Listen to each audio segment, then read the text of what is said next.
ativamos a rede temática de saúde, né? Ela já havia tido um percurso entre 2014 e 2016.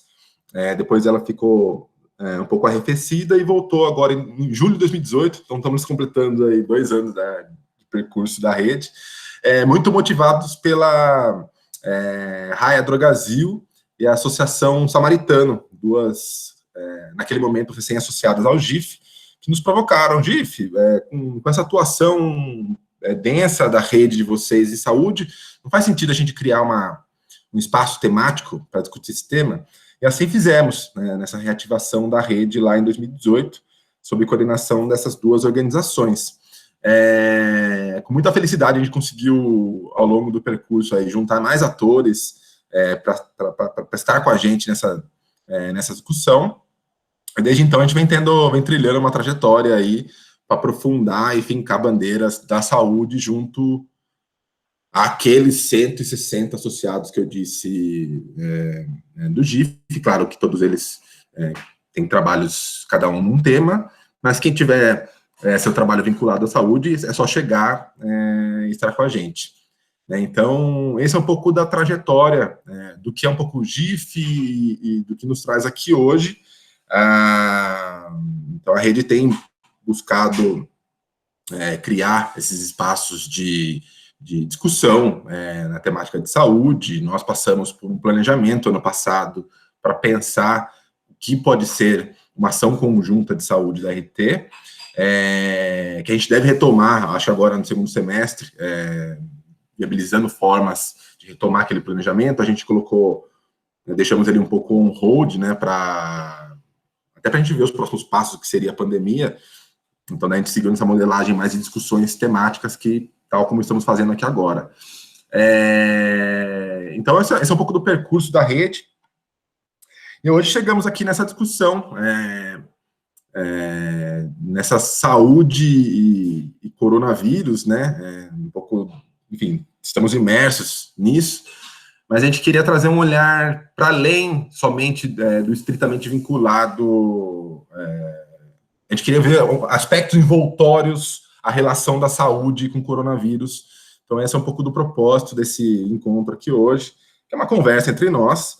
E para fazer essa conversa, a gente, montando a mesa com a coordenação, a gente pensou enfim, dar um olhar bem plural para essa discussão.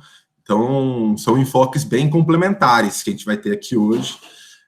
Uma primeira exposição pelo Dr. Lucas Machado. Ele é médico, geriatra e gerente de práticas médicas da Unidade Paulista da Beneficência Portuguesa. Ele vai, enfim, um pouco o olhar que ele vai trazer. A gente está com hospitais e sistema de saúde como um todo enfocados no esforço de dar conta do coronavírus, né? Mas que a população continua tendo enfermidades, como que isso acaba desafiando o sistema de saúde nesse certo represamento de atendimento que nas outras enfermidades que envolvem a saúde. Então, ele vai dar um pouco desse olhar, desses impactos. Em seguida, a Márcia Calvin Woods, ela é da Fundação José Luiz de Setúbal e também do Conselho da ABCR, Associação Brasileira de Captadores de Recursos. Ela vai dar um olhar sobre a filantropia dirigida à saúde e um pouco das perspectivas que teremos aí nos próximos meses. Acho que houve um esforço grande da sociedade para mobilizar recursos, e não somente para a saúde, né, mas para também mitigar questões sociais, mas como que permanecerão questões a serem acobertadas pela filantropia, pelo investimento social. E no que diz respeito à saúde, qual que é o cenário para isso? Qual que é o cenário hoje? Como que isso deve se projetar nos próximos meses? E uma fala final, uma exposição final, da Ana Leite. A Ana Leite, ela toca o projeto Parceiro Educação em Paraisópolis, né? Paraisópolis, para quem não é daqui de São Paulo, é um bairro altamente povoado e com alta vulnerabilidade social, e que reconhecidamente vem tendo bons resultados na contenção do coronavírus, né? Comparado a outras regiões de mesma similaridade, né? em São Paulo. Então, ela vai apresentar um pouco do case do projeto desempenhado lá em Paraisópolis e contar para a gente o que eles têm feito lá, que tem conseguido esses bons resultados.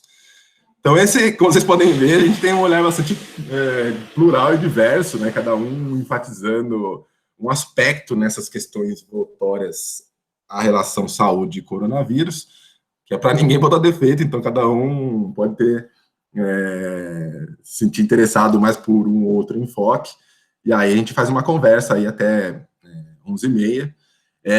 Eu convido a todos para se manifestarem após a fala deles, né, para que a gente tornar isso de fato uma conversa, né, e não um chat amizade somente aqui, mas para aqueles que forem mais tímidos e quiserem fazer perguntas, só mandar no chat que daí eu leio aqui para eles comentarem. Então, sem maiores delongas, acho que já temos aí um público legal. Eu gostaria de chamar o Dr. Lucas Machado, da Beneficência Portuguesa, para dar um pouco esse panorama para a gente, Lucas, sobre, enfim, o que vai acontecer com a saúde a despeito desses intensos esforços dos sistemas de saúde, dos hospitais em conter, mitigar o coronavírus, mas a população continua tendo naturalmente as enfermidades ao longo do tempo. Então, eu gostaria que você desse uma palhinha para a gente aí, que você vislumbra, quais são as perspectivas para a saúde nesse cenário. Pode ser? Claro. Bem, bom dia a todos. Prazer. Meu nome é Lucas, eu sou gerente de práticas médicas da BP. Queria começar agradecendo o convite, Gustavo. É um prazer poder contribuir com vocês e com o trabalho que o Dante e o Arnaldo Bartalo têm feito aqui na BP.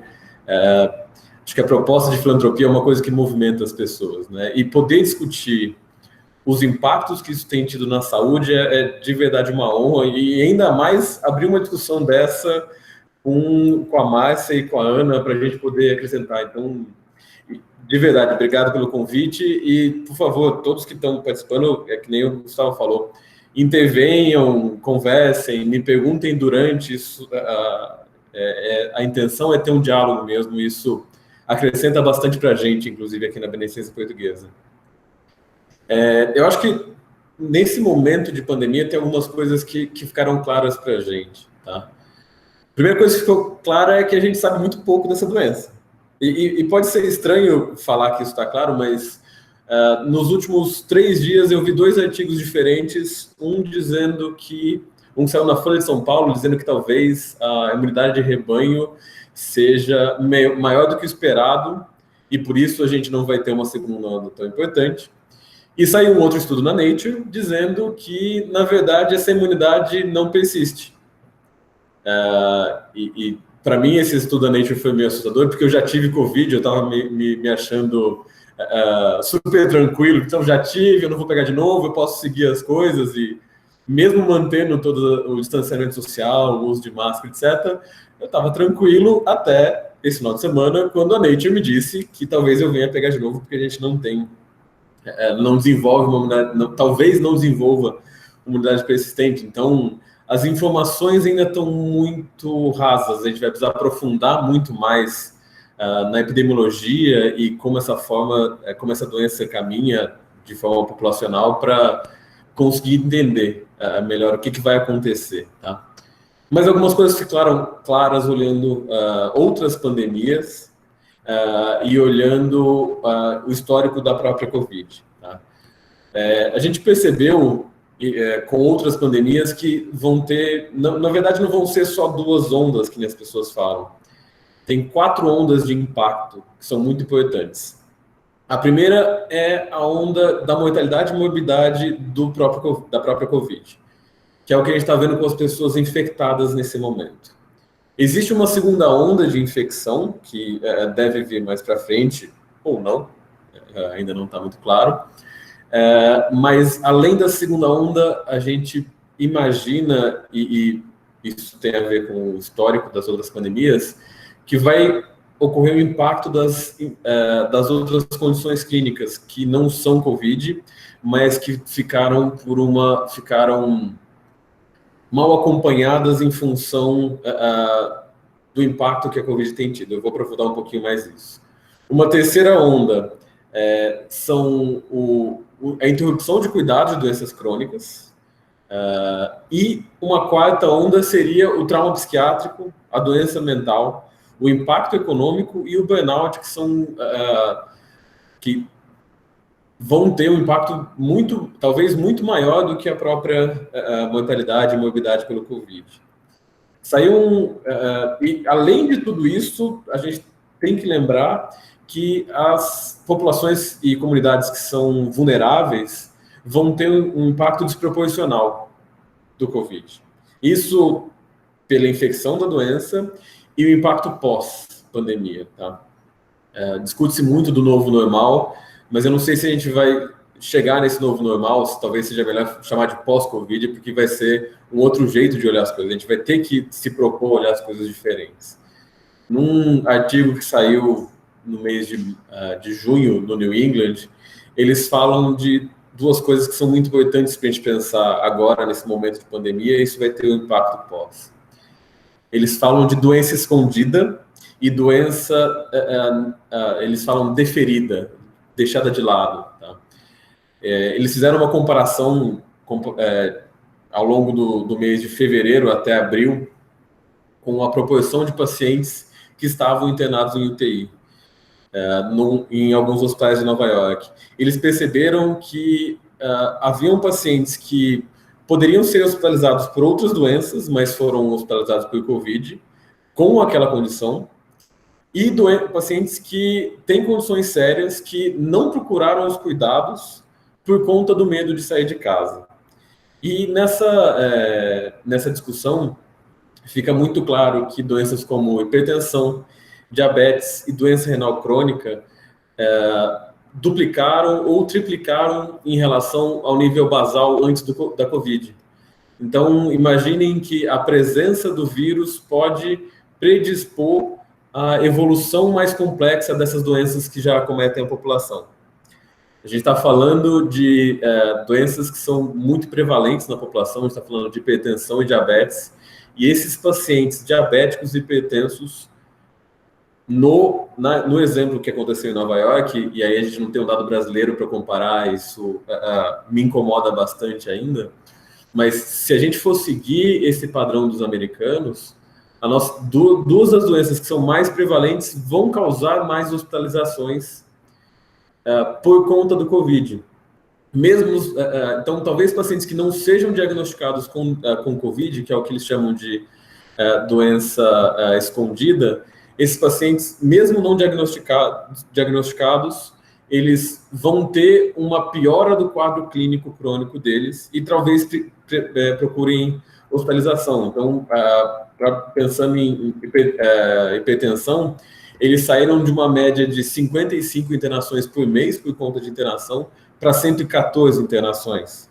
Pensando em diabetes, eles saíram de alguma coisa em torno de 40 para 110 internações. E até doença renal crônica, que a gente sabe que nos pacientes com Covid pode piorar, eles passaram de 50 para 150 internações no mesmo mês. Então isso tem um impacto muito grande no sistema de saúde como um todo. Imaginem que a gente está se preparando para receber pacientes com Covid, tem todo um contexto de hospitalar. A gente, por exemplo, aqui a gente estruturou uma unidade no pronto-socorro para atender só pacientes com Covid. Tá? A gente estruturou UTIs para atender pacientes só com Covid. Vai ter uma procura, além dos pacientes com Covid, vai aumentar a procura dos pacientes que não têm Covid.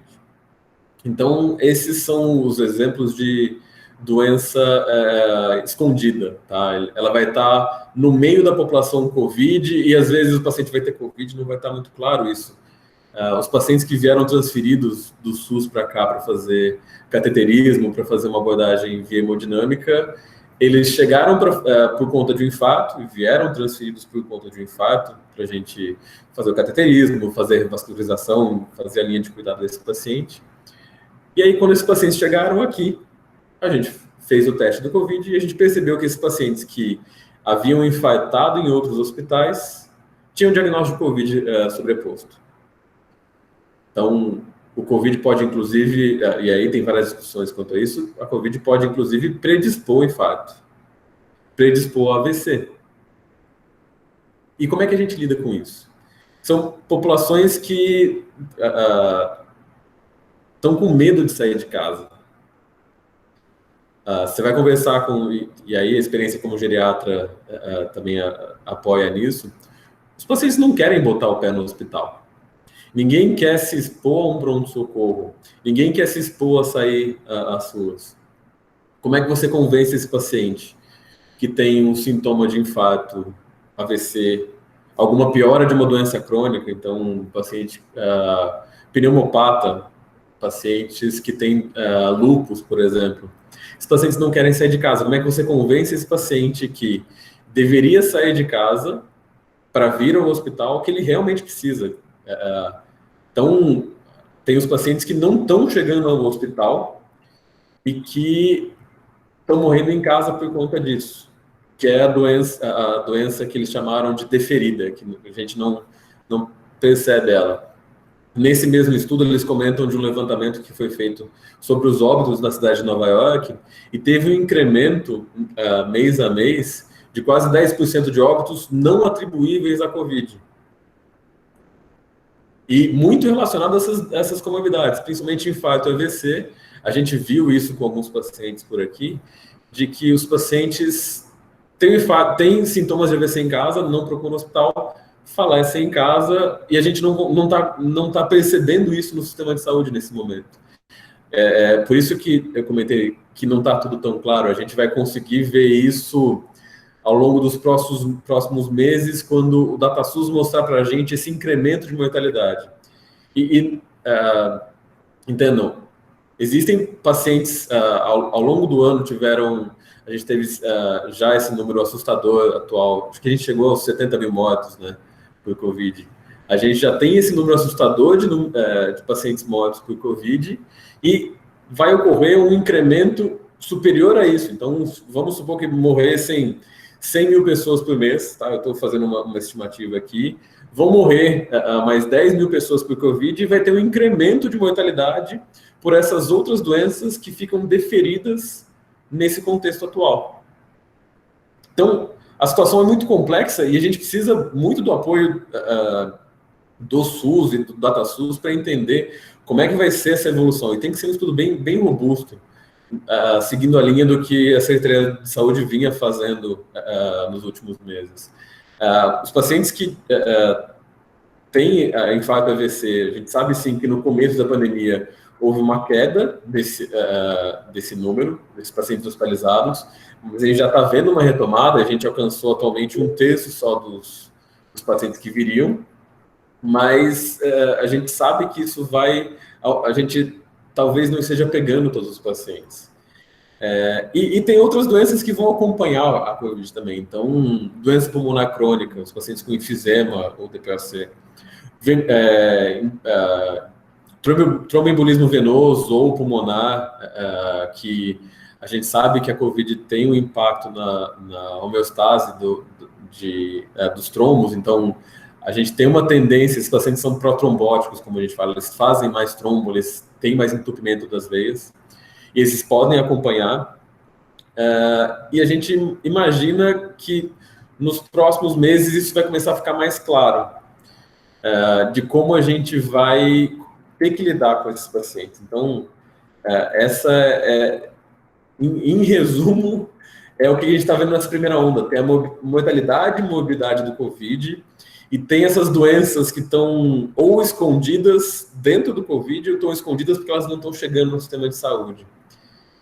A segunda onda, além da segunda onda de infecção, vai ser, que nem eu comentei, o impacto dessas outras doenças. Então, como é que a gente vai lidar com isso? Ainda não está muito claro, porque a gente está vendo alguns países como os Estados Unidos que decidiram nunca chegar na segunda onda, eles se mantiveram no pico o tempo todo, e parece que, infelizmente, a gente está seguindo esse padrão. A gente não teve uma diminuição do número de casos para assistir a segunda onda, né? Então, a gente está, ao mesmo tempo, lidando com a primeira onda e talvez com uma segunda onda relacionada a essas outras doenças. Outro impacto que a gente tem visto, e isso tem nos preocupado de uma forma bem importante, são aquelas doenças que precisam de acompanhamento, lúpus, pneumopatas que precisam usar imunobiológicos, por exemplo, que são medicações mais caras e precisam de um manejo mais próximo, pacientes reumatológicos, pacientes transplantados, por exemplo. Esses pacientes não têm saído de casa, então eles não têm o impacto agudo da doença, mas a falta de gestão desses casos e a falta de acompanhamento para ajuste de medicação, controle de efeito colateral, acompanhamento, se esse paciente tem uma complicação aguda que deveria vir ao hospital, esse acompanhamento estava em stand-by, a gente tem retomado aos poucos as consultas desses pacientes, mas a gente sabe que a gente vai ter um próximo pico de mortalidade relacionado à perda de acompanhamento desses pacientes. Imagine que um paciente lúpico que tem que ajustar a sua imunossupressão por conta do lúpus regularmente, e se ele não for um paciente que está compensado, isso às vezes é feito a cada 15 dias, esse paciente não está vindo no hospital, ele não está procurando o seu médico no consultório. A telemedicina apoia esse movimento de gestão de pacientes crônicos, mas ela não resolve 100%. Em algum momento, esse paciente tem que vir fisicamente para ser avaliado, né? E, no momento, isso também está em stand-by. A gente tem conversado com os pacientes, a gente tem feito um movimento de retorno ambulatorial, principalmente para esses pacientes crônicos e mais complexos, mas a gente tem visto que o número de atendimentos que a gente costuma ter nessas especialidades caiu bastante, porque os pacientes, de fato, não querem sair. Isso, para a geriatria, é um impacto gigantesco, né? Os pacientes não querem botar o pé no hospital, e às vezes, e mesmo que seja fora, seja no ambulatório, e às vezes você precisa avaliar o paciente para tomar uma decisão, tomar uma conduta mais assertiva, né? E, por último, o impacto do isolamento social. Então, o impacto do isolamento social, a gente acho que não tem nem como mensurar isso ainda. Imagine uma família que precisa ficar separada dentro de casa. Isso pode ser mais tranquilo dependendo da sua renda, de onde você mora, mas imagine tentar isolamento social dentro de casa de uma família que mora numa casa de um cômodo. Como é que a gente estrutura isso? Como é que a gente acompanha o impacto financeiro para essas famílias? E aí a gente sabe que vai aumentar o desemprego, mas como é que a gente, como sociedade, se prepara para receber essas pessoas e acolhê-las nas necessidades que vão aumentar? Como é que a gente se prepara para entender o impacto psicológico nas pessoas? Vou dar um exemplo bem interessante. Imagine um paciente que tem transtorno obsessivo-compulsivo. Alguém já assistiu Melhor Impossível? Como é que um paciente que tem toque para limpar as mãos, lavar as mãos, deve estar se sentindo no meio dessa pandemia? Eu fiz o exercício. Se você já tem, num contexto normal, fora da pandemia, a impressão de que você tem que lavar 60 vezes a mão por dia, como é que você está numa pandemia dessa? Como é que a gente está recebendo como é que esses pacientes estão sendo acompanhados? Como é que estão ajustando as medicações que eles tomam, que são medicações controladas, que o médico tem que prescrever numa receita especial? Como é que isso está funcionando, né? Como é que as pessoas estão lidando com o risco e e a ansiedade que veio com a pandemia nos últimos meses? E aí eu não sei como é que as pessoas, mas a minha impressão, como é que as pessoas estão lidando, mas em vez da gente fazer um controle adequado e garantir a segurança das pessoas, a nossa sociedade parece ter normalizado a morte das pessoas pelo Covid. Não sei se vocês têm essa impressão também. E eu posso estar sendo um pouco duro demais, mas a minha impressão é que as pessoas começaram a achar normal que as pessoas morram de Covid. Começou a fazer parte, as pessoas estão voltando para o bar, as pessoas estão voltando para aglomerações, para shows, as pessoas estão insistindo nesse novo normal, e o que me assusta é que nesse novo normal tem gente que acha que tá adequado. Eu vi uma notícia que em um dos estados americanos eles estão fazendo festas de Covid. É como se fosse uma aposta de ver quem pega Covid primeiro. Eles convidam pessoas que sabidamente têm Covid para uma festa e isso vira uma roleta russa. É muito assustador isso para mim, pessoalmente, vendo as coisas que têm acontecido, vendo a semana que eu fiquei sabendo de 2 médicos e o pai de uma das minhas colaboradoras, da mãe de uma das minhas colaboradoras que faleceu de Covid. Ficou normal agora as pessoas morrerem por Covid? Como é que a gente lida com isso, né? E como é que a gente lida com a população de rua? As pessoas que não têm a própria casa, como é que essas pessoas evitam aglomeração? Não tem como, né? O que elas têm de acesso, ainda, e agora que a gente está entrando no frio, não sei se todo mundo daqui é de São Paulo, hoje a gente amanheceu, acho que estava 19 graus, chuvoso, essas populações vão procurar abrigos, e como é que a gente vai apoiá-las para fazer isolamento social dentro dos abrigos? Como é que a gente vai controlar as medidas de isolamento, de quarentena para os pacientes que ficarem com Covid? Esses pacientes, quando procuram SUS, vão ficar os 14 dias internados, mesmo que eles não tenham sintomas graves que justifiquem? Como é que a gente vai fazer a quarentena dessa população que mora nas ruas? E como é que a gente vai garantir o isolamento social? E como é que a gente vai prestar atenção nos efeitos que vão reverberar, né? Porque isso não é só agora. O que a gente vai fazer no pós-Covid? E a gente está no meio dessa... A impressão é que a gente ainda está no meio, vendo os modelos matemáticos de como pandemias se comportam. A gente não chegou no pico no Brasil. A gente continua numa crescente e, tudo bem, apesar de alguns estados terem evoluções diferentes, a gente continua com o número de casos aumentando. E como é que a gente vai lidar com essas doenças escondidas ou deferidas ou esquecidas por conta do Covid? Como é que a gente vai tratar essas populações de baixa renda e marginalizadas e como que a gente vai oferecer o cuidado médico com os pacientes quando a gente começar a voltar à rotina? Então, tem muita coisa para ser discutida aqui e tem muita coisa para a gente pensar de como a gente consegue, e aí eu vou finalizar com isso, aproveitando um texto que eu estava lendo do próprio GIF, como é que a gente consegue fortalecer as instituições locais da sociedade civil para que a gente consiga oferecer cuidado, que eu acho que esse é o grande foco. Como é que a gente cuida da nossa população, como é que a gente cuida do nosso acesso, para onde a gente consegue caminhar com isso. Eu não sei se eu levantei a bola e deixei um pepino grande para Ana, para o Gustavo e para a Márcia responderem, ou se eu ajudei um pouco na discussão. Eu sempre fico muito preocupado, eu tenho uma tendência a ser um pouco mais crítico nessas horas, e eu acho que esses espaços de discussão que vocês montaram, Gustavo, são ótimos para discutir isso. Toda vez que eu tendo a discutir, eu sou muito crítico para a gente conseguir... Eu acho que é nessa hora que a gente consegue abrir ideias, né?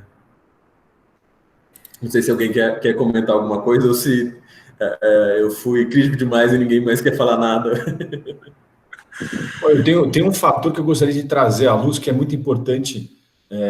Se a gente imaginar que tem uma relação direta entre empregos formais e a procura pelo SUS, se a gente tem toda essa demanda reprimida, se a gente tem essas doenças aí, doenças escondidas, com maior desemprego, a gente vai ter uma pressão maior ainda pelo SUS. Então, acho que a sociedade civil organizada poderia ficar mais atenta para colaborar para que o SUS conseguisse entregar melhor. Acho que esse é o grande lance.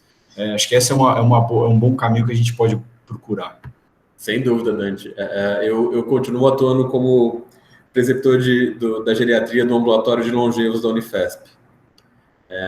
E geriatria é um bem, bem raro no SUS. Se for pensar que, como quando eu fiz a minha prova de título em 2017, nós tínhamos 1.400 geriatras certificados no Brasil inteiro, não era em São Paulo, não, era Brasil, tá?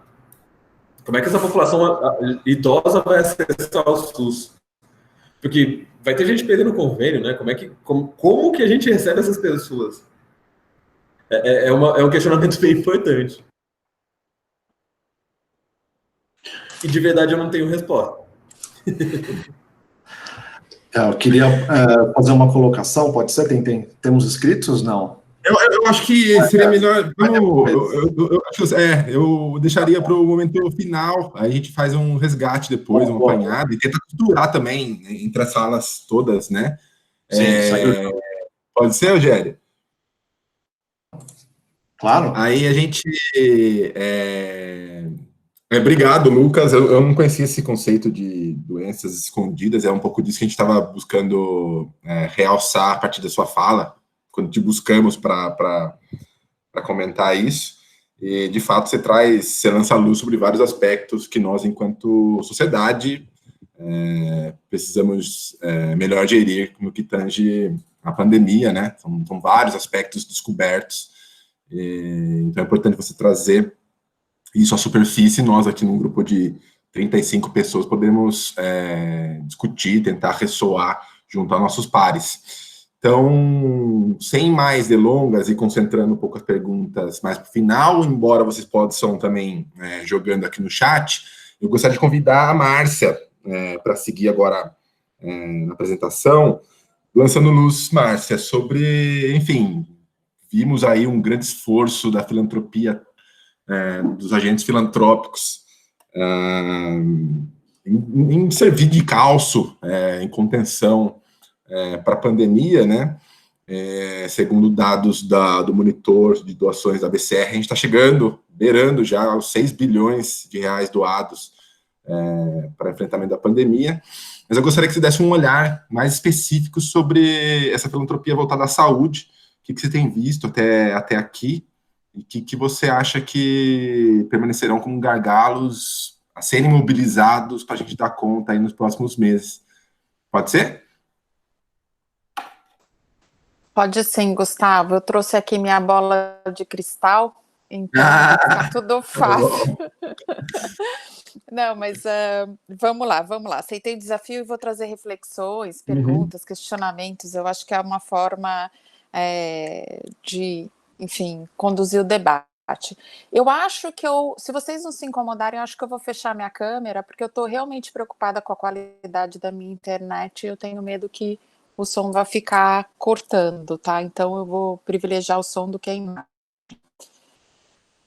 Então vamos lá. Bom, só para falar um pouco, né? Eu acho que estou aqui com os dois chapéus, né? Eu sou assessora da Fundação José Luiz Egidio Setúbal, que tem um foco em saúde infantil. Ela detém o Hospital Pediátrico Sabará, que é um hospital privado, e com os recursos gerados desse hospital vai para um fundo, e também em que o foco é investimento em pesquisa em saúde infantil. Mas também tem um olhar, a gente está acabando de criar tem um olhar para a questão da filantropia estrutural do setor. A gente está acabando de criar um núcleo de pesquisa em filantropia lá, e parte do primeiro trabalho, linha de pesquisa, a gente está olhando realmente o monitor de doações da BCR, né? Do qual eu sirvo como presidente do conselho. Então, Gustavo, você começou falando do monitor, né? E desse volume de doações. Realmente a gente está chegando na casa dos 6 bi. A maior parte desse recurso tem sido doado pelas empresas, né? 82% disso, 4,8 bi de recursos, dos quais a maioria tem sido destinado para a saúde. Acho que outro indicador importante de ressaltar, porque a gente pode resgatar um pouco mais para frente, é que 8% do recurso do monitor, quase aí 484 milhões, estão indo para campanhas e lives. Eu queria guardar essa informação, porque essas campanhas e lives são campanhas que estão sendo feitas por instituições da sociedade civil, Santa Casas, alguns fundos aí que foram criados para emergência, e acumula quase 500 mil de pessoas físicas. Então, acho que isso aqui também é uma informação importante que mais para frente a gente pode refletir em cima disso. Quando a gente olha, eu fiz uma pequena análise, mas lá na fundação, com os nossos doutorandos, a gente está olhando com mais carinho isso. Desses recursos que estão indo para a saúde, eu confesso que eu fiquei um pouco surpresa, porque o volume de recurso que está indo para insumos é muito grande, né? Materiais de produção, proteção, testes, enfim. Essa parte desse recurso que a gente estima que seja mais ou menos 70%, eles representam bastante, ou seja, mais da metade está sendo para isso, ou seja, está sendo focado em atendimento da emergência do próprio Covid, né? A gente tem esperanças, às vezes, de que isso vai dar uma melhoria para a infraestrutura de saúde, com certeza tem investimentos que estão ajudando em relação a isso, mas é difícil ter precisão agora, nesse momento, de saber o quanto desse percentual ou fazer algumas análises mais profundas, mas o que a gente percebe aí, principalmente olhando os principais grandes investidores, e até vocês podem tirar porque essa rede aqui que está conversando, tem muitos de vocês que estão investindo na área de saúde, vocês podem ver onde vocês estão colocando os recursos, enfim, e daí tirar por base isso, mas, ou seja, realmente é um dinheiro de emergência, né? É um recurso que está indo para emergência. E aí, quando a gente começa a olhar para o futuro, acho que o Dr. Lucas trouxe algumas questões importantes que eu gostaria de resgatar, né? Se a gente está ainda nesse meio da pandemia, como ele colocou, dos dados, quer dizer, mais recursos vão precisar ser empenhados, então, para cobrir essa necessidade de recurso para combate da própria pandemia mesmo, né, do próprio Covid. E o que a gente olha quando as principais as empresas, a gente tem recurso, no de março, começo de abril, eles estão sendo empenhados e a maior parte do recurso já foi empenhado, né? Então, isso é preocupante, né? Porque a necessidade e a demanda ainda precisa. Então, acho que eu vou colocar uma primeira dica aqui, se alguém ainda quiser continuar investindo para apoiar aí essa parte de insumos, tem a campanha Salvando Vidas, que é um matching do BNDES, que está destinando recursos aí para a Confederação das Santas Casas e Hospitais Filantrópicos, né, em parceria com a CMB, que eles têm, então a ideia é arrecadar, ou a proposta é arrecadar 50 milhões, o BNDES faz o match de 50 milhões, e eles aí estão na casa de 20 milhões que atingiram dessa meta, ou seja, quem quiser investir ainda nessa parte de insumos e doar para o sistema público de saúde, essa é uma grande campanha, basicamente seu investimento é dobrado. Eu particularmente adoro iniciativas de matching. E tem algumas bem legais aí sendo feitas, né? Bastante criativas. Então, acho que essa é uma informação aí que tem, o BNDES, esse arranjo, ele chegou um pouco tarde, né, dentro das iniciativas, né, mas é compreensível, né, enfim, esses arranjos não são colocados da noite para o dia, apesar de que muitos dos arranjos que a gente viu sendo articulados aqui para essa pandemia, eles foram realmente impressionantes, na verdade, que a gente conseguiu quebrar barreiras, fazer parcerias, montar realmente estruturas, enfim, então acho que esse é e principalmente na área de saúde, né, articulando com o poder público, então teve um dinamismo aí que a gente normalmente não vê. Enfim, mas eu acho que foi colocado aqui até pelo Fábio, ele fez um comentário, né, de como é que fica né, o debate da sociedade tem feito sobre o subfinanciamento crônico do SUS. O que a gente tem discutido, e até lá na fundação, o Dr. José Luiz, o Dr. Marcos, eles fazem parte de um conselho do Fundo Emergencial para a Saúde, né, que é que foi articulado aí pelo pelo IDES, enfim, para apoiar a Fiocruz e outras infraestruturas, né? E o que eles tinham feito discutidos é sempre esse dilema de que vamos olhar as questões mais estruturais do SUS ou versus apoiar diversos recursos que vão para a emergência, né? E aí tem aquela questão de o respeito à intencionalidade do doador, que quem doa para esse fundo realmente está apoiando a emergência. Então, os recursos, eles são direcionados para isso, para compra de respiradores, seja insumos de proteção, enfim, tem parte que está saindo para financiar pesquisa, mas é isso, as questões estruturais que a gente tem do SUS, por exemplo, de subfinanciamento, elas continuam, e elas vão perdurar, e agora a gente está ainda vendo esse cenário que o Dr. Lucas colocou e que o Dante trouxe, em que, enfim, é algo preocupante aí para a gente pensar. O lado positivo disso, que a gente viu também, eu falei um pouco dessas articulações e arranjos, e uma das coisas que a gente percebeu no monitor de doações é que houveram muitas campanhas que foram lideradas pelas próprias Santas Casas, né? Ou seja, esses hospitais filantrópicos, ou pelo menos foi construída uma capacidade em torno de articulação de recursos para esse sistema único de saúde, né? E para essa parte de atendimento mesmo da população de baixa renda. Como é que a gente vai lidar com isso no futuro, né?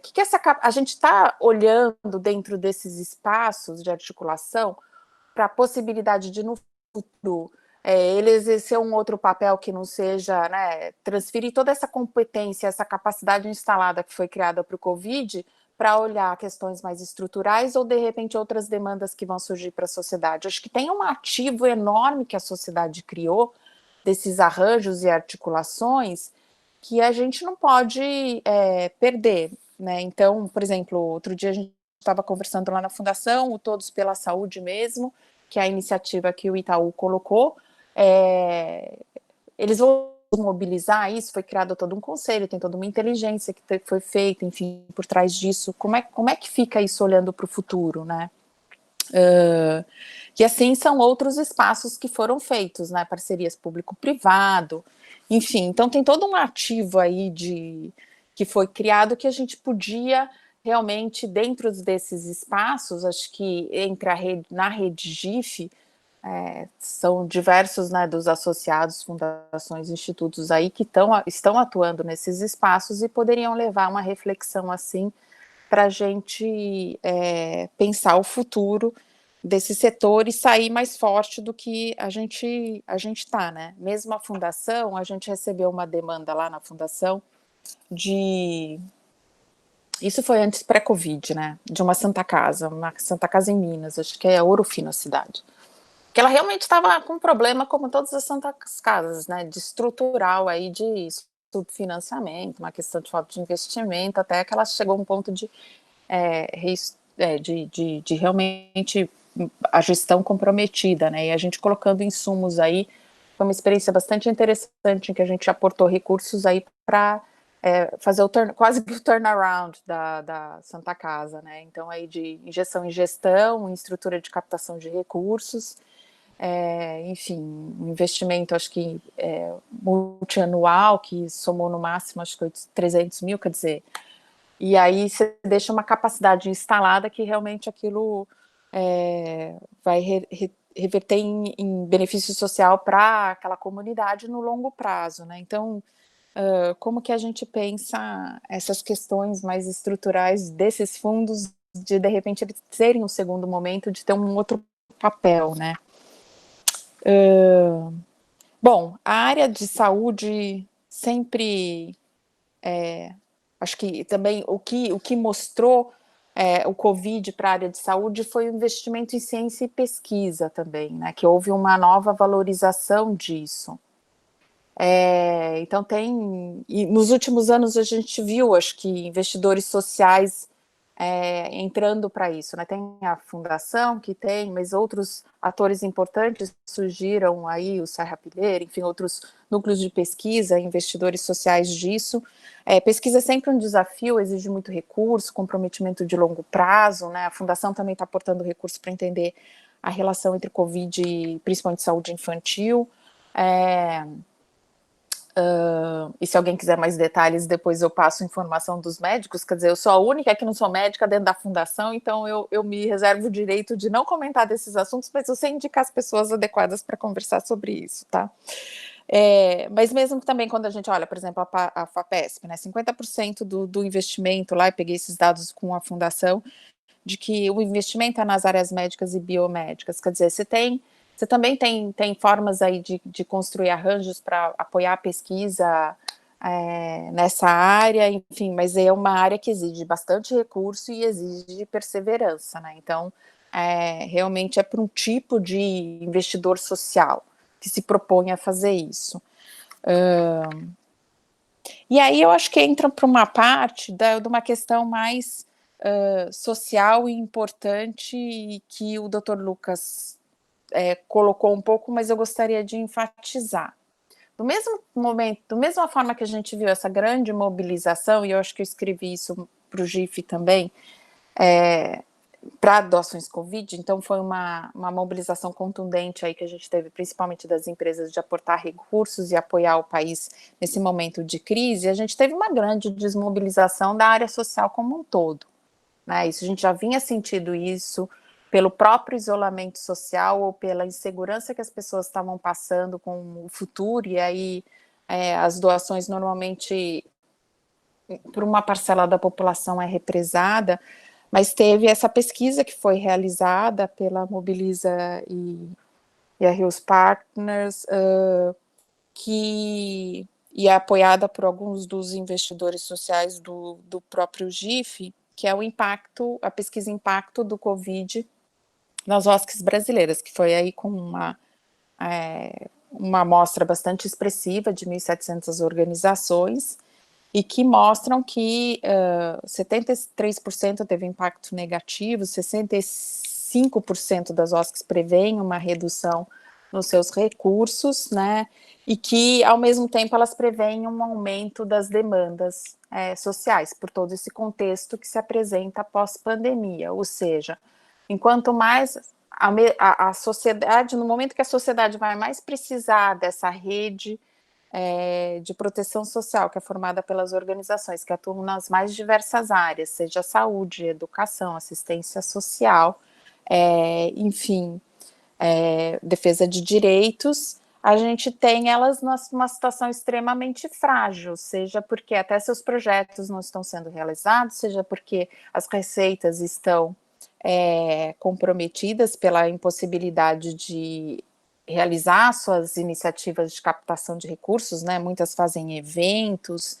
captam recursos de forma com interação e que o distanciamento social não permite, ou seja, porque parte desse recurso que estava indo para as organizações foi redirecionado para o Covid. Não é muito o que a gente tem ouvido dos investidores sociais mais tradicionais. Esses têm mantido os recursos que já estavam comprometidos para as organizações e até flexibilizado bastante entre os arranjos, aberto um diálogo bem horizontal com as organizações para entender a demanda que elas estão passando agora e direcionar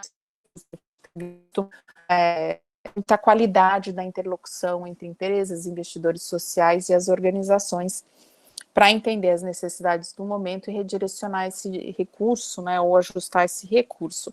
Mas, enfim, a gente tem aí uma necessidade de realmente ter recurso, né, de mobilizar recurso para colocar, para apoiar essas organizações, para que elas possam dar conta e contribuir realmente para ajudar nesse contexto social aí, que pós-Covid, que passa por segurança alimentar, passa por violência doméstica, o aumento do desemprego, essas questões de saúde mental, enfim, como é que fica, a gente vê notícias e vê relatórios sendo emitidos por órgãos aí que falam, né, do aumento das desigualdades, dessa perda de renda, o quanto isso impacta nos nossos indicadores de qualidade de vida da maior parte da população brasileira. Então, ou seja,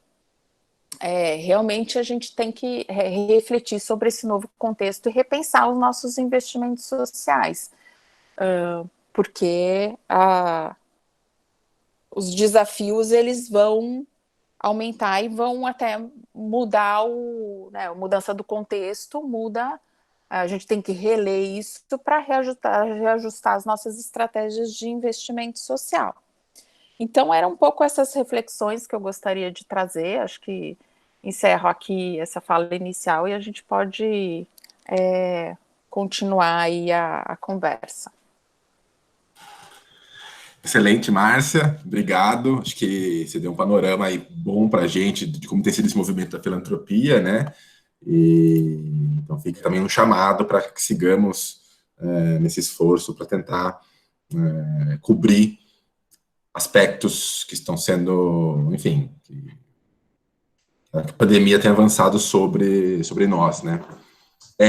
Pessoal, eu fui alertado aqui no privado sobre um procedimento aqui pelo GIF de eu colher o mailing das pessoas que estão aqui participando para, enfim, encontros futuros e termos melhor controle disso. Então, inaugurando o procedimento aqui, eu já mando aqui meu e-mail, meu nome, meu e-mail para vocês. Eu pediria também que todos pudessem fazer isso, para a gente constituir o mailing do encontro. E também o Fábio, muito gentilmente, já colocou o link aqui também da pesquisa, enquanto a Márcia falava, para quem se interessar e acessar. Bom, seguindo aqui, agora a gente vai conversar com a Ana Leite. A Ana, como eu disse, ela lidera um projeto lá em Paraisópolis. E, como eu disse na abertura, a gente tem tido... O projeto em si tem sido bem sucedido e o território de Paraisópolis também tem sido reconhecido como um espaço de contenção e mitigação do coronavírus, né, numa região densamente povoada aqui de São Paulo. E, Ana, eu já vou passar a palavra para você, nos contar um pouquinho de como tem sido essa experiência aí. Vamos lá. Bom, gente, muito obrigada pelo convite. Antes de mais nada, eu queria contar que eu não sou da área da saúde, então desculpe as muitas gafes que eu possa vir a dar aí durante o caminho. Eu sou voluntária de uma ONG que chama Parceiros da Educação, que foi uma das empreendedoras aí nesse projeto, e queria agradecer também a Evelyn, na verdade, que é uma super parceira da Associação Samaritano, que está apoiando a gente desde o comecinho, né, Evelyn? Então, assim, vou contar um pouquinho rapidamente para vocês. O projeto em Paraisópolis surgiu pela comunidade mesmo, foi uma iniciativa de um líder comunitário de Paraisópolis que procurou a gente, que já conhecia o fundador da Parceiros da Educação, que é o Jair Ribeiro, e procurou, na verdade, pedindo ajuda. Eles queriam ver se a gente conseguia algumas casas no Morumbi para a gente emprestar, se a gente conseguia fazer essa ponte com umas casas no Morumbi para emprestar, porque eles tinham certeza que realmente metade da comunidade ia morrer com o Covid. Não sei quem já esteve em Paraisópolis. Paraisópolis é um bairro de 100 mil habitantes, confinado no meio de prédios e casas da região do Morumbi, de São Paulo, e assim, não tem mais para onde crescer, então ela vai crescendo para cima, literalmente um barraco sobre o outro. Alguns são de alvenaria, e muitos, que eles chamam que é a favela da favela, ainda é mesmo de madeira, e tem uma região bastante vulnerável, que tem córrego de esgoto a céu aberto, zero saneamento, não chega água, não chega luz, é tudo gato. A Sabesp, nas poucas lugares que entrega água, termina por volta de 11 da noite e só retoma às 6 da manhã. Então, assim, eles ficam sem água. A gente fala muito no Covid de lavar as mãos, de usar álcool em gel, tipo, as pessoas não têm nem água em casa, não tem sabão. A gente assistiu muita doação de sabão para as pessoas e acho que isso ajudou bastante. Mas, assim, é uma região incrivelmente central em São Paulo e, ao mesmo tempo, de uma vulnerabilidade assustadora, assim. Isso porque a gente sabe que é uma das favelas mais ricas, entre aspas, aí da cidade, né? A franja mesmo é ainda pior, né? Então, assim, esse projeto, daí, logicamente, a gente falou, bom, casa no Morumbi, não tem a menor condição, não existe essa possibilidade. como a gente é uma ONG que lida com educação, obviamente o caminho natural foi procurar as escolas, né? Então, foi feito um link aí com a Secretaria do Estado de Educação, e o Rosselli foi bastante parceiro lá desde o começo em ceder essas escolas, né, como patrimônio público para o uso de formar esse centro de alojamento. Então, a gente pegou 2 escolas estaduais, a Parceiros age, sobretudo, em escolas estaduais em São Paulo, hoje.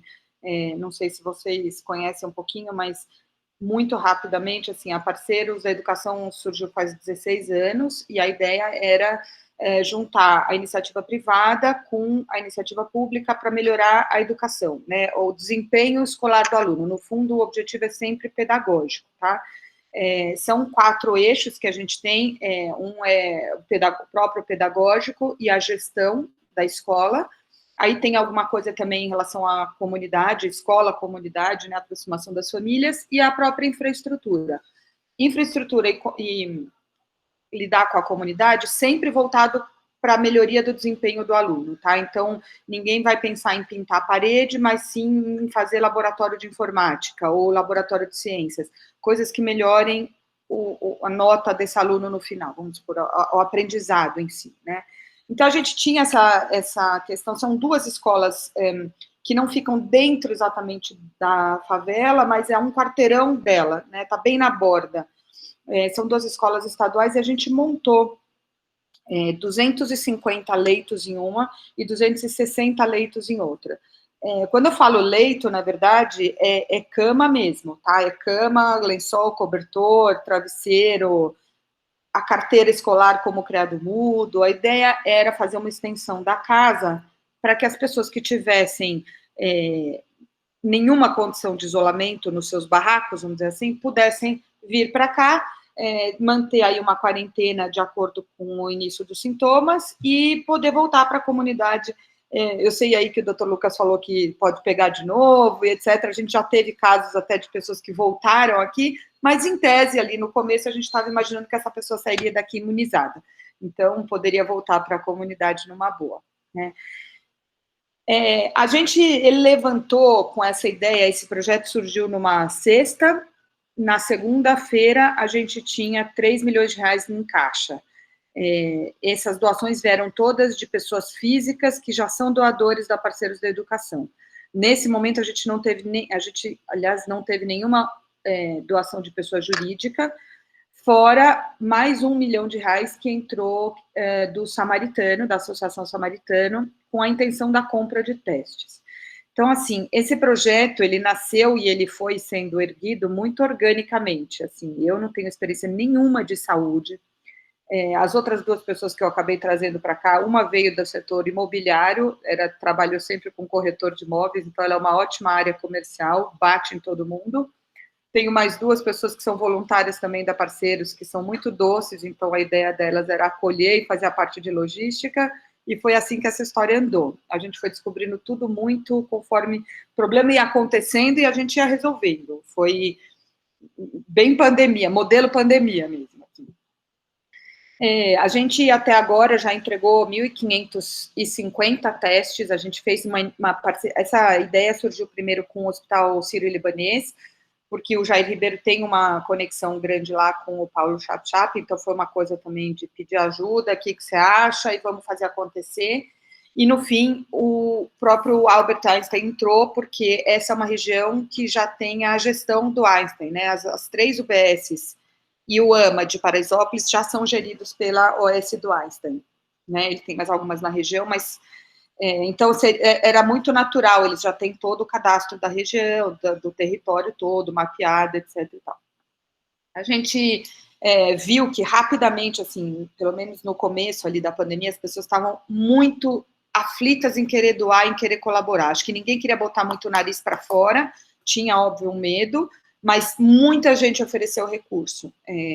A gente fechou nesses 3 milhões, a gente nem aceitou depois disso, porque a gente também não sabia qual ia ser o tamanho da operação, mas, assim, a ideia é que a gente recebeu muito contato, que a gente tirou disso, assim, que bons projetos, ou quando você tem uma organização por trás, ou alguém já com algum nome na gestão de recursos, facilita muito, o dinheiro acaba meio vindo rápido e fácil.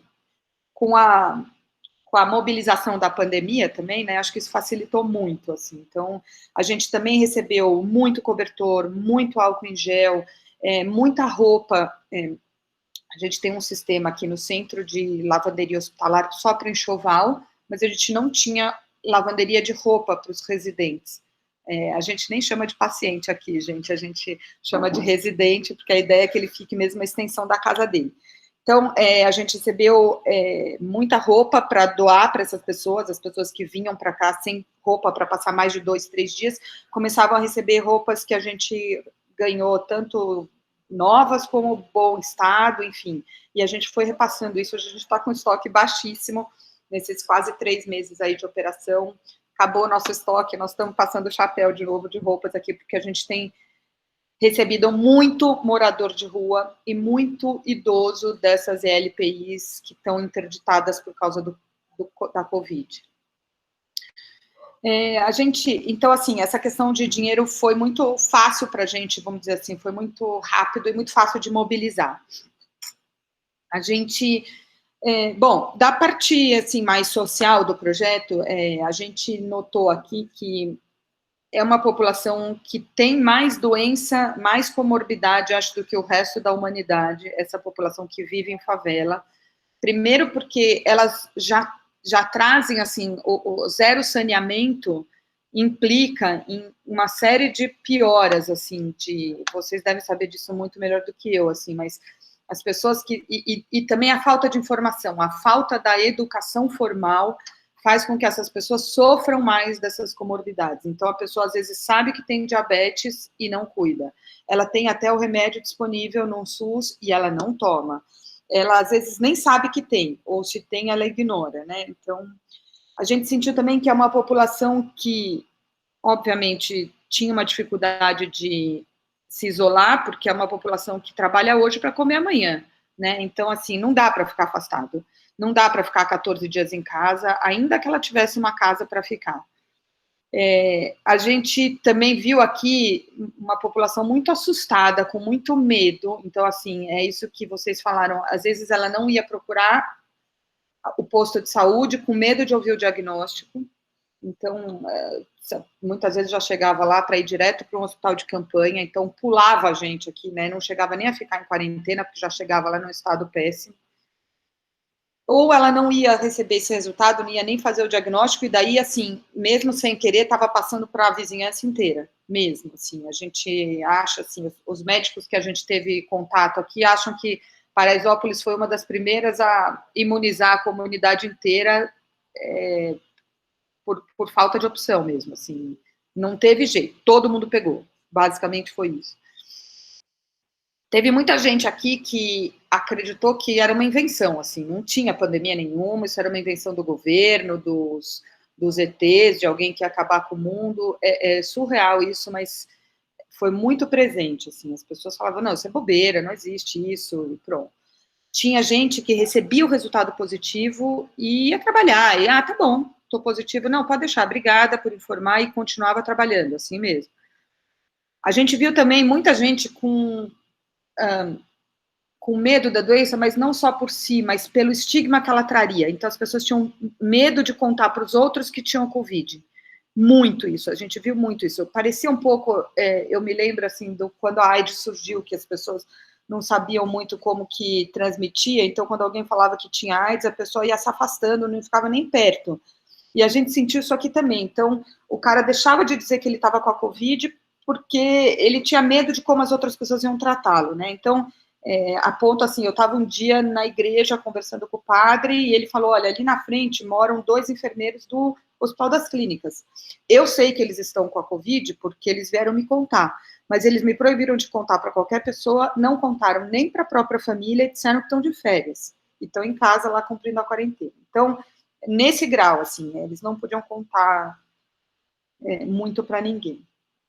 Então, assim, esse perfil foi bem variado aqui, a gente sentiu gente que vinha aqui, então, tanto que em algum momento a gente viu que Paraisópolis não seria, como é que eu vou dizer assim, não daria conta de encher o tanto de vagas que a gente tinha para oferecer, e a gente acabou abrindo o centro para todo o município de São Paulo. A gente hoje recebe gente, assim, de 100% das regiões, centro, norte, leste, sul, extremo sul, sudeste, Itapecerica da Serra, Guarulhos, Osasco, outros municípios em volta, tá? A gente tem recebido muita gente. Mas só para voltar um pouquinho, assim, eu acho que Paraisópolis virou mesmo um case, porque, independentemente aqui do centro de isolamento, eles tiveram uma série de outras iniciativas que ajudaram a conter um pouco, eu acho, a agressividade do vírus, vamos dizer assim, né, da transmissão do vírus. Então, a figura dos agentes comunitários aí de saúde, eles replicaram formando os presidentes de rua. Então, eles elegeram um chefe de cada viela, vamos dizer assim. Esse cara era responsável por 50 famílias, ou quantas famílias habitassem naquela viela, e eles tinham que fazer uma busca ativa. Então, eles tinham uma lista, fizeram um cadastro e trocavam esse cadastro por cesta básica. Então, quem se cadastrasse recebia uma cesta básica. Se você não se cadastrasse e não desse as informações da sua família, etc. Então, lugares onde essas pessoas são realmente invisíveis para o Estado ou até para o SUS, eles conseguiram chegar nessas pessoas. E esses presidentes de rua são pessoas que já tinham que morar naquela viela. Então, na verdade, era nada além de um vizinho, que já tinha confiança, que já tinha a credibilidade, que já conhecia, que não era assustador, nem ameaçador, enfim, já falava muito a linguagem, foi um embaixador ali, né? Então, essa pessoa conseguiu localizar esses possíveis doentes com muita facilidade e sempre monetizando isso. Então, assim, a troca da cesta básica, se você topar ir na unidade de saúde, você recebe uma cesta. Se você topar ir na unidade de saúde, você recebe um cartão de R$200. Então, eles literalmente compraram os doentes, vamos dizer assim, para irem mais cedo para o posto, né? Então, esses testes que a gente fez parte do projeto aqui, eles foram super úteis no começo, quando ainda não tinha os testes da prefeitura, e não sempre foram os PCRs mesmo, a gente nunca usou teste rápido aqui, mas a comunidade se organizou muito para levar essas pessoas para lá, sabe, para as unidades de saúde. Então, acho que isso foi bem bacana, assim. Talvez pudesse ter sido pior, né, muito pior.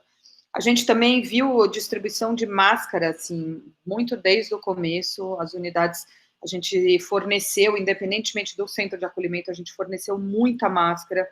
Lá no começo foram quase 80 mil máscaras nas primeiras 3 semanas, para uma comunidade de 100 mil pessoas. Então, todo mundo que aparecia por ali recebia um kit de 3, 4, que era o período em que o teste demorava para ficar pronto, naquela época, né? Ele estava mais demorado.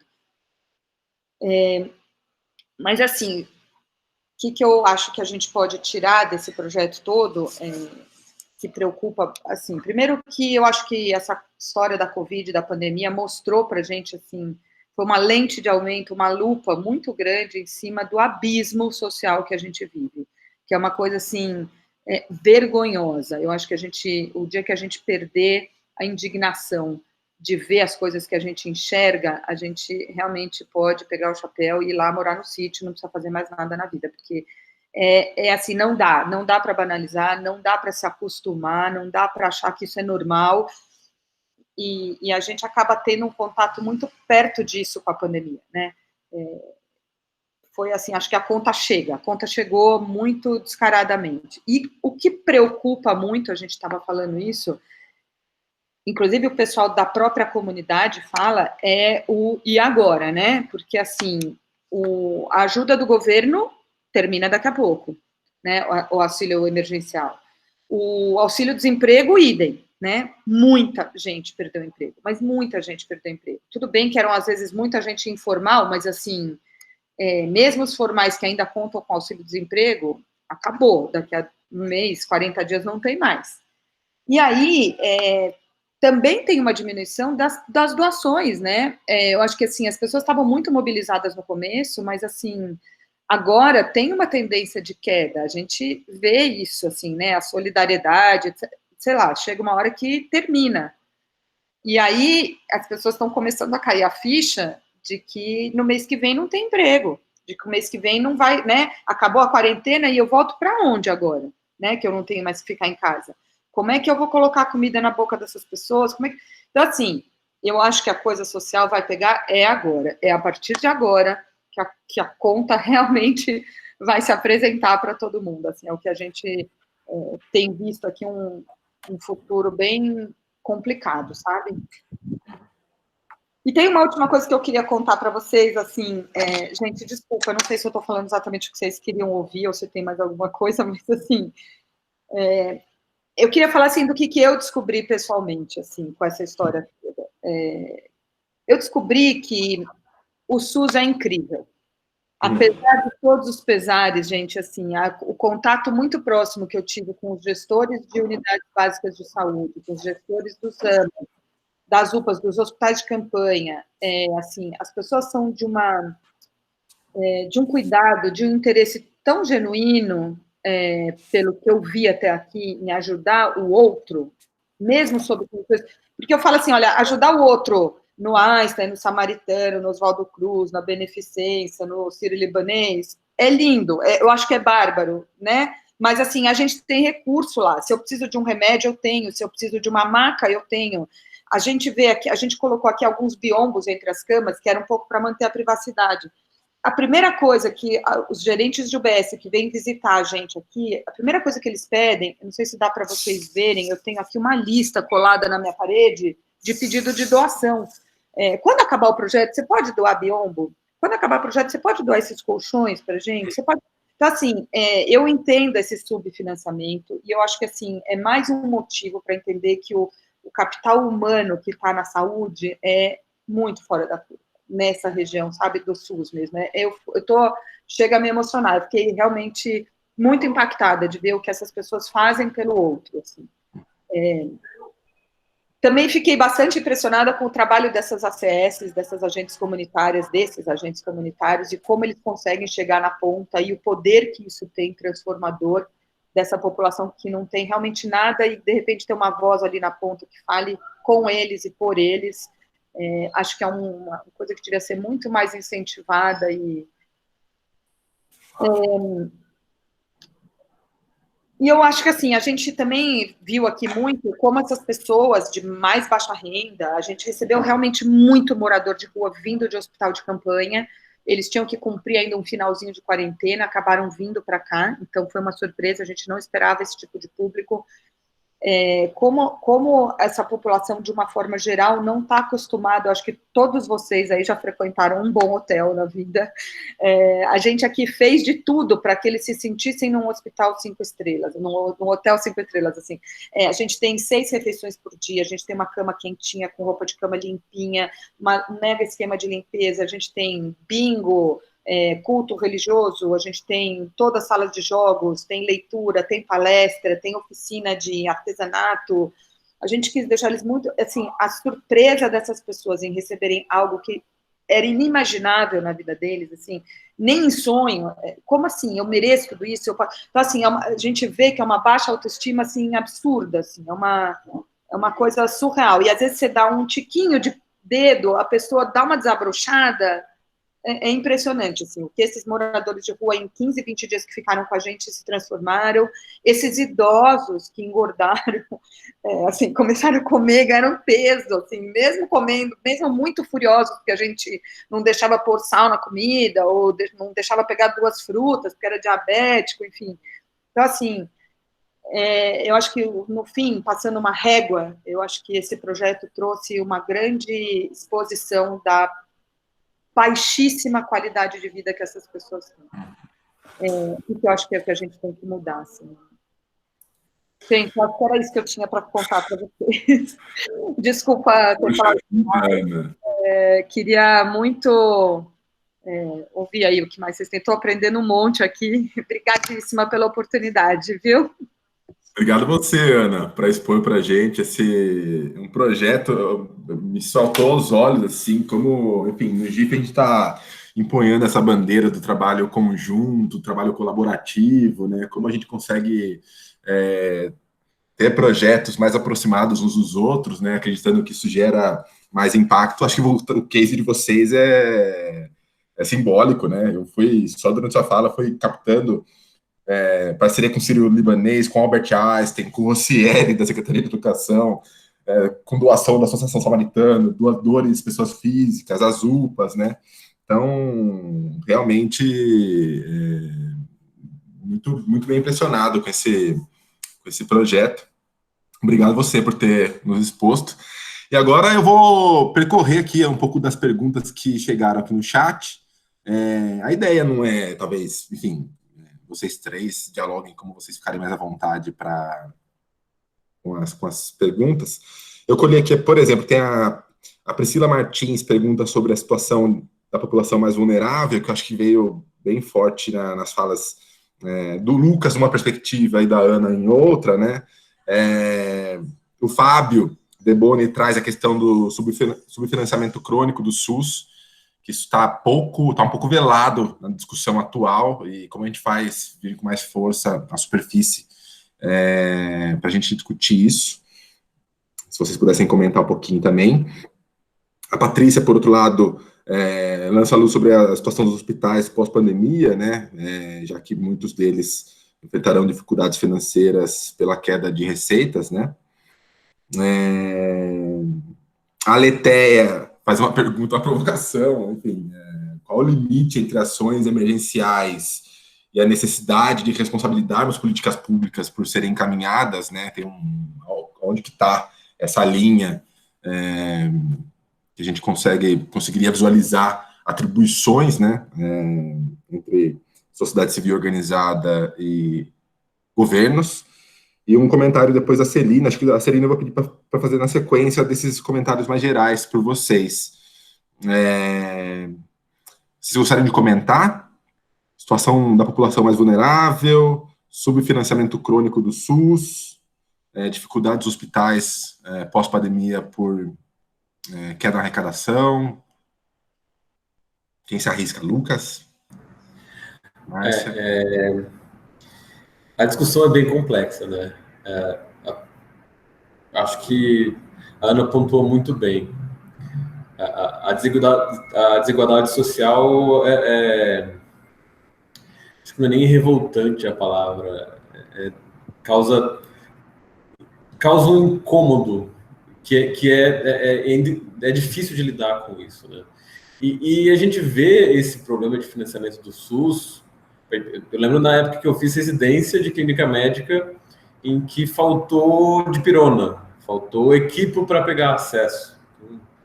Já é um problema crônico e eu acho que bem em linha com o que o Dante falou, a gente precisa de ações emergenciais voltadas para o SUS e a emergência crônica.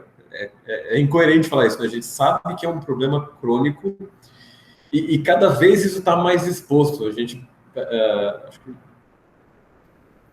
isso tem sido negligenciado e está cada vez mais impactante. O impacto está ficando cada vez mais claro, né?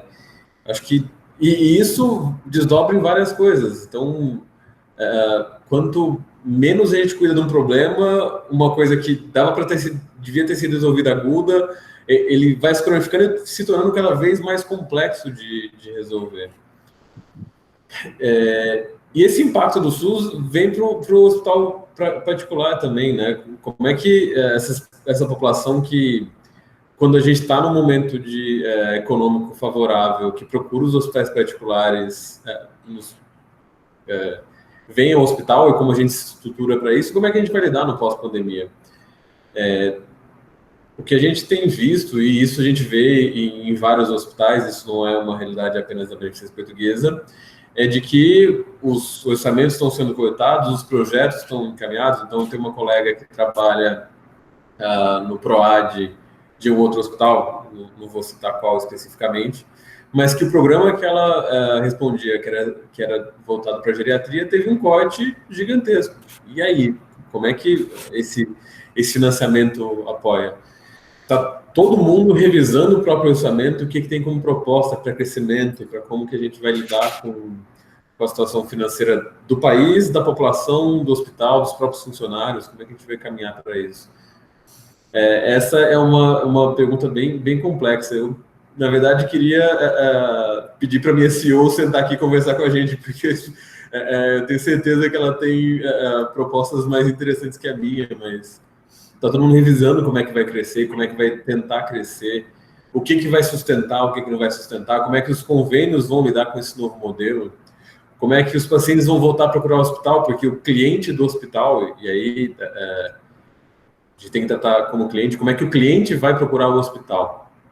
Como é que a gente vai atender esse cliente de uma maneira melhor? E como é que a gente vai atender a população também, isso em apoio? O trabalho que o Dante e o Arnaldo têm feito aqui no hospital é de verdade inspirador para a gente que está aqui fazendo isso, e talvez isso seja um grande caminho de como que a gente vai caminhar como sociedade para acolher a população. E o trabalho de vocês da GIF também. Não sei se eu consegui responder a pergunta, porque é uma pergunta muito complexa. Acho que a gente podia fazer uma outra reunião só para discutir isso, na verdade. Dá pano para manga, com certeza. Márcia? Gustavo, acho que eu vou colocar 2 desafios aí. Assim, eu acho que 2 reflexões que vêm aqui. Bom, lá na Fundação a gente estava olhando, né, um trabalho de como, a partir de advocacy em saúde infantil, fizemos um levantamento das políticas públicas que afetam esse público-alvo, e aí a gente fez um levantamento dos orçamentos. Isso só âmbito federal. Gente, é difícil, é muito... porque as coisas não é que nem os nossos orçamentos de fundações, empresas e institutos, em que você bate exatamente qual que é o programa com a rubrica orçamentária, né? As coisas não conversam, e aí é todo um trabalho quase que você tem que fazer. A informação base que você recebe, você tem que fazer um aprofundamento muito grande, sem contar que são os entes federativos, você tem uma sobreposição, uma complementação. Então, quer dizer, a gente só está no início dessa jornada, então é um nível de complexidade de entender esse processo. Realmente acho que é um esforço que a gente pode se debruçar sobre ele. Eu acho que é válido. Então isso é um ponto, realmente vale olhar para isso, mas não é fácil, né? Não é simples. E o segundo ponto que o Fábio coloca aqui, ações emergenciais e estruturantes. Eu, sinceramente, acho que tem uma capacidade extra criada, até pelo depoimento da própria Ana, né, do que foi criado lá em Paraisópolis, de novos ativos, ou seja, gente mobilizada, organização mobilizada, doadores sensibilizados. Acho que é uma obrigação nossa deixar um legado disso. Então, sair do olhar emergencial, tentar respirar, e não é fácil, porque acho que todos nós, o contexto não está ajudando, né? O cenário brasileiro não está ajudando. Emocionalmente, todos nós estamos esgotados, né? Eu estou aqui falando com vocês, me tratando de uma gastrite, mas, assim, eu acho que todo mundo tem aqui botar uma perspectiva e obrigação de falar assim, como que a gente sai dessa melhor? E aí, a partir desses arranjos que foram criados, a gente olhar como é que a gente passa do emergencial para o estruturante. Pelo menos a gente tem que se fazer essa pergunta, talvez a gente não consiga responder, e entenda que tem um esforço mais coletivo, inclusive desse grupo como Rede GIF, de olhar essas questões mais de longo prazo, mas eu acho que a pergunta tem que ser realmente colocada e feita, e dentro desses espaços que foram criados de combate às ações emergenciais, porque, gente, é impressionante o que a gente viu aí dessas campanhas. Se vocês olharem lá no monitor de doações, dessas 400 e quase 500 campanhas que foram criadas, grandes partes dela vão para financiar o SUS. Quer dizer, você tem uma capacidade online de doação que não estava lá antes, né? Outra parte dela está indo para a questão de assistência social, segurança alimentar e tudo mais. Quer dizer, você tem essa capacidade de alguma forma que foi criada, e eu acho que a gente tem o compromisso de, nos espaços que a gente ocupa, então olhar para isso, qual que é o legado que a gente sai e deixa dessa pandemia, enfim, como é que a gente passa de uma ação emergencial, então, para estruturante. Ou seja, não é resposta, é mais perguntas, mais reflexões de como a gente vê aí pela frente. Ana, quer comentar também? Gente, eu não tenho a menor condição de comentar sobre isso. Você falou um pouco sobre o financiamento do SUS na sua fala, no finalzinho, né? E boa parte, e também sobre a pergunta da Priscila sobre a situação mais vulnerável, acho que veio mais bem flagrante na sua fala mesmo. O Rogério tinha uma pergunta para fazer, Rogério, e a Celina, acho que da ZEC, acho que também tinha uma pergunta sobre saúde mental. Rogério. Pois é. Olá, pessoal. Na verdade, minha pergunta também não é nem uma pergunta, é mais em cima da fala dos 13, principalmente do Lucas, e gostei muito do apontamento, e acho que não é só dele, né, de várias pesquisas em relação aos impactos na saúde mental, né, e eu acho que impactos que a gente pode até separar em pré-crise, diversos sintomas, intracrise, outra gama de sintomas, e o pós-crise, que é o que você sinalizou, que eu acho que ainda a confirmar e qual será de fato esse impacto, né.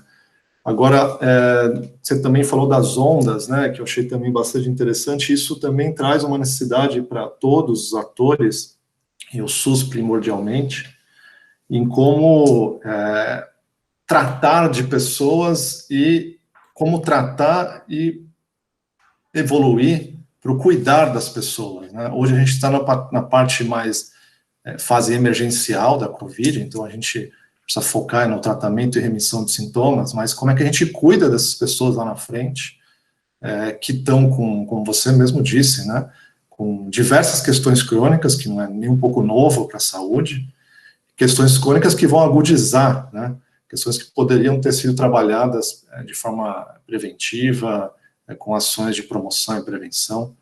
Então, acho que isso traz um panorama aí futuro de um impacto ainda, um impacto sabido das questões crônicas, mas inesperado dessa onda e de como vai ser depois, como é que os serviços de saúde vão se estruturar. E, ao mesmo tempo, acho que aí um relato talvez positivo, que eu tenho visto da participação dos hospitais, o quanto que os hospitais hoje entenderam essa inversão de valores em relação à base da pirâmide das necessidades de saúde, desde as primárias, secundárias, terciárias, e quanto que os hospitais estão cada vez mais indo de encontro à demanda e da base da pirâmide, sei até por conta de um pouco do trabalho da BP, que o Dante já me comentou, e em algumas comunidades, né, que eu acho que a BP tem feito, e isso se estende a Sírio, Einstein, enfim, outros hospitais, mas os hospitais entenderam isso. Agora, a Covid deu uma enevoada nessa história, né, porque aquilo que era crônico vai se agudizar, e muito em breve, segundo a sua análise, né, Lucas, vai se agudizar no sentido de as pessoas não se trataram nesse tempo todo e vão estourar lá na frente de alguma forma. Como que isso também impacta e, na verdade, amarra ainda mais o compromisso de pós essa onda toda, investir na base da pirâmide das questões, das complexidades em saúde. Mas muito, muito legal as falas, eu acho que, obrigado, eu vim hoje mais dar um oi, participei no comecinho desse recomeço, na verdade, o começo foi lá atrás, né, da RT de Saúde, mas muito feliz de ver os colegas e de poder conversar com vocês.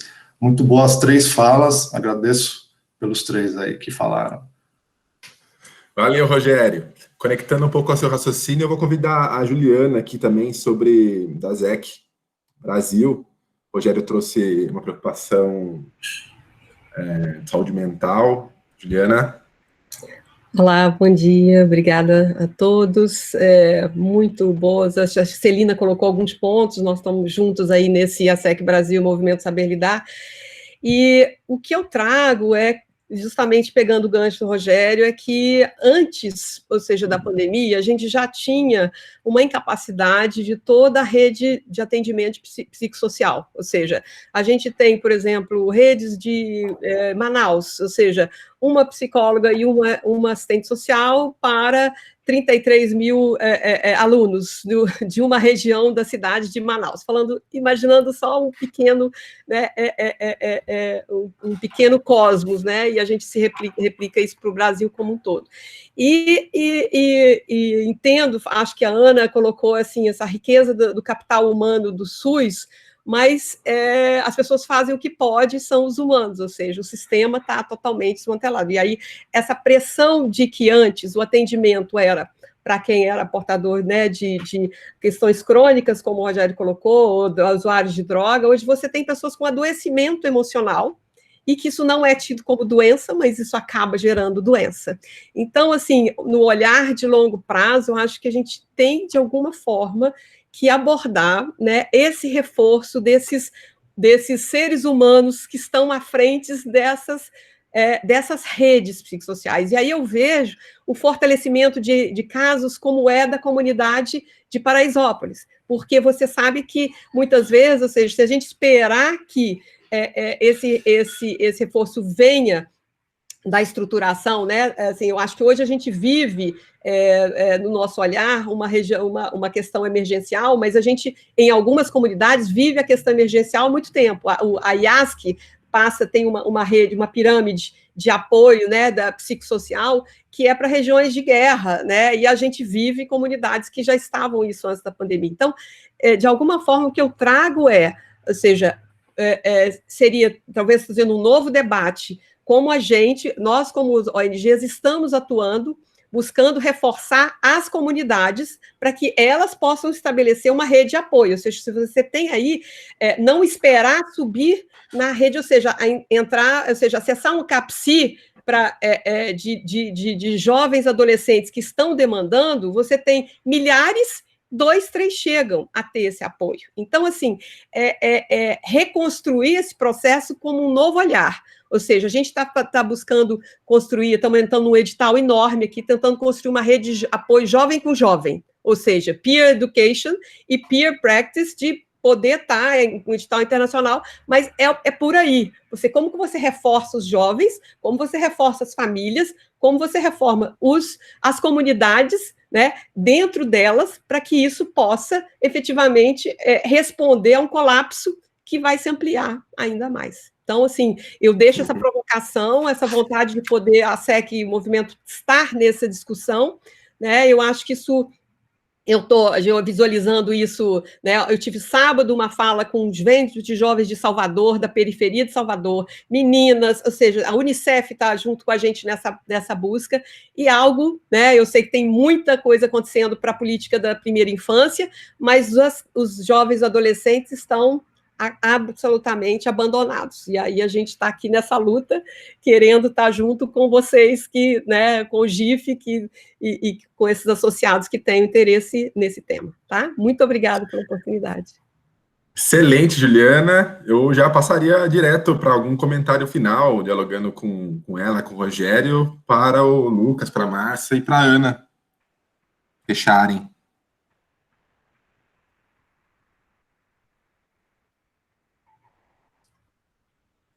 Acho que eu começo falando, e aí dá oportunidade para a Ana e para a Márcia falarem que, de verdade, a Márcia falou uma coisa que é muito importante. A nossa obrigação moral, ética, humana, é aprender com essa pandemia. Acho que isso não tem... isso está muito claro para todo mundo. Haverão outras pandemias. A gente está se enganando se a gente acha que essa vai ser a única... A tendência nesse mundo globalizado que a gente tem é que isso se amplie, e uma doença que muitas vezes ficaria restrita vai se expandir pelo globo inteiro. Então, nosso papel, nossa obrigação é aprender com essa pandemia e caminhar de uma forma em que a gente possa deixar um legado, e eu vou usar exatamente a mesma expressão que a Márcia, e por isso que eu quero falar antes, porque senão eu não vou ter o que falar, ela já falou tudo que eu gostaria, de ações estruturantes que mudem o que a gente pode oferecer para as pessoas, que mudem a forma como a gente enxerga o nosso contexto, a gente enxerga o nosso país, a gente enxerga todas as pessoas, e como que a gente pode mudar isso de uma forma evitar que esse tipo de coisa aconteça novamente, proteger as pessoas que são vulneráveis e conseguir, de alguma forma, oferecer algo melhor para gerações que vêm depois da gente, oferecer algo de melhor para quem está aqui e acompanha a gente nesse momento histórico, nessa jornada, enfim. E eu acho que a última coisa que eu queria falar era, de verdade, agradecer de novo o Gustavo, o Dante, a Rosimar, o Arnaldo, a Ana, a Márcia e todo mundo que participou dessa reunião, porque estava comentando com o Dante, o que faz sentido são essas discussões, é a partir disso que a gente consegue gerar ações estruturantes de fato e ter os insights. Obrigado a todo mundo pela presença e pelo tempo de vocês, de verdade. Valeu, Lucas. Márcia, Ana. Bom, eu só queria agradecer a todos, agradecer o convite, Gustavo, essa oportunidade de trocar e ouvir, nos nutre, né? Nos alimenta e nos dá forças para continuar perseguindo e buscando aí soluções, sendo criativo. Acho que é um momento disruptivo e a gente precisa ser disruptivo, e para ser disruptivo nesse contexto a gente tem que se agarrar a vocês, né? Pessoas como vocês que nos nutre, nos alimenta e dá essas pequenas fagulhas de criatividade aí para a gente pensar um pouco fora da caixa aí dentro de como a gente pode se reinventar. Então, agradeço mesmo, foi muito legal, eu acho que a rede aqui tem um papel importante. Fico feliz de ouvir as falas que você fez no começo, Gustavo, de que segundo semestre agora estamos aí para retomar isso. Acho que a gente tem muito trabalho. Essa pandemia mostrou isso. Bastante trabalho à frente. Estamos juntos. Vamos seguir com força no segundo semestre sem deixar a peteca cair. Ana, também tem alguma consideração, comentário final? Eu queria só deixar um beijo enorme. Foi uma oportunidade incrível de poder ouvir todas as outras histórias também. De novo, eu não sou da área da saúde, eu sou só uma deslumbrada aqui, uma recém-chegada, e pude participar desse projeto. Aí eu coloquei aqui, a gente está finalizando um relatório, na verdade, que estão as fotos, a gente vai tentar quantificar um pouco o impacto do centro em si para o combate à Covid aqui dentro da comunidade. E aí, quando eu tiver esse material pronto, eu mando para você, Gustavo, para o Ricardo, enfim, para a Evelyn, para alguém que tem os outros contatos, e aí vocês conseguem compartilhar. A gente circula na rede de saúde. Daí dá para sentir um pouquinho mais o gosto assim do que a gente teve aqui de tão bacana, né? Eu queria mesmo agradecer até por todos vocês, porque eu acho que se todo mundo aqui não fosse tão otimista, ninguém estaria aqui, né? Se a gente não achasse que tem solução e que dá para mudar e que dá para fazer diferente, acho que nenhum de nós estaria aqui conversando sobre saúde nesse país, né? Então, eu acho que é muito legal o empenho de vocês acima de qualquer coisa. Eu estou super grata de ficar aqui mesmo esse pouco de tempo com vocês. Obrigada, gente. Maravilha, Ana. Obrigado a você. Bel, está aí? Você quer dar uma palavra final enquanto coordenação da rede? Estou aqui, estou acompanhada do bebê, desafios da quarentena, mas fiquei muito feliz com a reunião, gostei muito. Ana, Kika e Pete mandaram beijos para você, que são conselheiras lá da RD, falaram que você é maravilhosa, e é mesmo. Márcia, Lucas, super obrigada pela contribuição, acho que foi uma conversa deliciosa e é bom manter a rede viva, assim, ativa. Queria super agradecer vocês e ao GIF também por ter organizado esse encontro, viu? Beleza, então, Bel. É isso. Acho que agradecemos a participação de todas e todos pelo GIF. Enfim, o tema da saúde no censo do GIF já aparece com bastante volúpia, né? Aparece ali na terceira ou quarta posição dentre os temas que os investidores sociais mais dirigem seus esforços, seus recursos para trabalhar por esse tema, né? E acho que definitivamente agora com a pandemia isso sacramenta por completo.